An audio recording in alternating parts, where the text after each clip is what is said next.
જય શ્રી રામ ને good morning બધાને. આજે સવારે હું વહેલો જાગી ગયો છું અને આજે અમારે જવાનું છે બોટાદથી પોળાદ, એટલે હું વહેલો જાગી ગયો છું.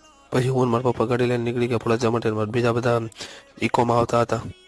પછી 12 વાગે અમે પહોંચી ગયા ધંધુકામાં. પછી અમે અમારી ગાડી ધંધુકાથી અમદાવાદના હાઈવે ઉપર ચડાવી દીધી. ગાડીમાં પેટ્રોલ ઓછું હતું એટલે અમે આવી ગયા પેટ્રોલ પુરાવવા માટે. પછી અમે ફાઇનલી 1:30 વાગ્યો તો પોળાદ અમે પહોંચી ગયા અને ધજાના દર્શન થઈ ગયા. મેં તો સુરપુરા દાદાના દર્શન કરી લીધા અને તમે સુરપુરા દાદાના દર્શન કરી લો અને કમેન્ટમાં જય સુરપુરા દાદા લખી દેજો. પછી અમે બધા સુરપુરા દાદાના સાનિધ્યમાં ઘડીક બેઠા. પછી ત્યાં પ્રસાદીમાં ચા અને ફાફડી હતી, તે અમે ચા ફાફડી ખાધી. આજ તો ગળજી બહુ ઓછી હતી એટલે અમે સુરપુરા દાદાના દર્શન શાંતિથી કર્યા. સુરપુરા દાદાના દર્શન કરીને અમે નીકળી ગયા અમારી ગાડી પાસે, કારણ કે પાર્કિંગમાં બહુ આગી પાર્ક કરી. પછી ગાડી લઈને અમે નીકળી ગયા. 3 સવારી હું, મારા ભાઈ અને ફુવા ત્રણે નીકળી. પછી અમે બોટાદથી દેવાળિયા જતા હતા ત્યાં તો વચ્ચે બધા માણા બહુ બધા એટલે ત્યાં ગાડી ઉભી રાખીને આમ જો વચ્ચે ગાડી પડી ગઈ, એક્સિડન્ટ થયું હતું. પછી બોટાદથી દેવાળિયા જતી વખતે અમે વચ્ચે કાળુભા નદીનો સનસેટ જોયો. પછી અમે ફાઇનલી દેવાળિયા પગી ગયા. હવે આ વિડીયોનો હું એન્ડ કરું છું. બધાને મારા તરફથી જય શ્રી રામ.